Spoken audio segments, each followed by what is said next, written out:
Thank you, everybody. I was on stage the other day before I could say my first joke. Someone yelled Gangnam Style at me, everybody. That's right, Gangnam Style. You want to hear something even sadder? Yesterday I said that joke on stage, the Gangnam Style joke to show that racism is bad, and a girl yelled out, "Do the dance!" And I did. Because I will sell out in a minute and a half. Give me a Buddha costume and I'll make fun of my mom for $1 million, everybody. Asian people are, I love Asian people, but at least my Asian friends, not the best conversationalists in the world. We couldn't just hang out when we, sat around. They would always have to Google fun things to do with friends, right? They would have to find manufactured fun to do. And then so we would just drive to places to be silent together. Like, let's go to the beach and eat donuts in silence. Let's go to watch the stars in silence. The saddest thing they ever did, they spent a whole week building a relay race around Garden Grove, right?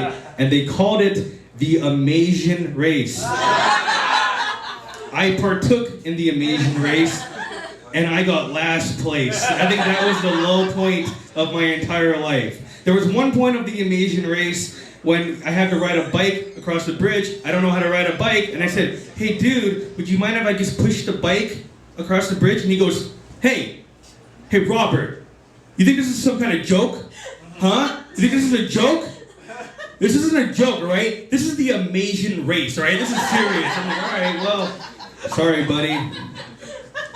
I've always had bad luck with women. It's I remember like 10 years ago when I was 17, I tried to get into the pickup artist community stuff. You guys know what that is? You read books to get laid. And I was 17, I read a book called Double Your Dating. And it totally worked, guys. 0 times 2 is still 0, everybody. That book totally worked on me. And if you want to know what this book was about, it's basically you make fun of girls, but you're funny about it. And I didn't know how to do the funny part, right? So this is the example the book gives you. You walk up to a girl at Jack in the Box or something. I didn't write this book, right? This is the example they give. And you say to the girl, "Hey, those are some really sharp shoes." And she goes, "Oh, thank you." And you go, "No, I mean, they're sharp. What, are you going to poke an eye out with that thing?" And she goes, "Oh," and then they have sex or something. I have no idea. I never put together how that led to the other thing. And I asked my friend, I'm like, how do you have sex with a girl? He goes, "You got to read this other book." Like, it was called Checkmate or something. I don't even know what it was called.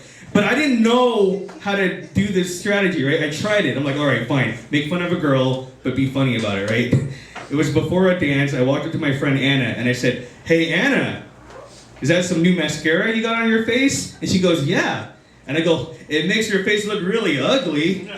And she slapped me as hard as she could, and we haven't spoken for 11 years. Double your dating. That's right, guys. In 8th grade, I remember in 8th grade, I had a crush on this girl named Angela. I don't know about any guys that had junior high crushes here. I never talked to her in real life. So I created this whole world about me and her. I had fantasies about her. And in my fantasy, nobody laughed at our height difference. That was it. That's all that we did. That was all that I thought about with her, right? The saddest thing I did was I played this game called Final Fantasy VIII, right? You guys know what Final Fantasy VIII is? All right, sorry. Anyway, it's a 50-hour RPG game, right? And I played the whole thing, and then it's a love story. I played it again the second time because I wanted to rename the main characters to be Robert and Angela so that I could be the one living out. That's my Final Fantasy. Hey!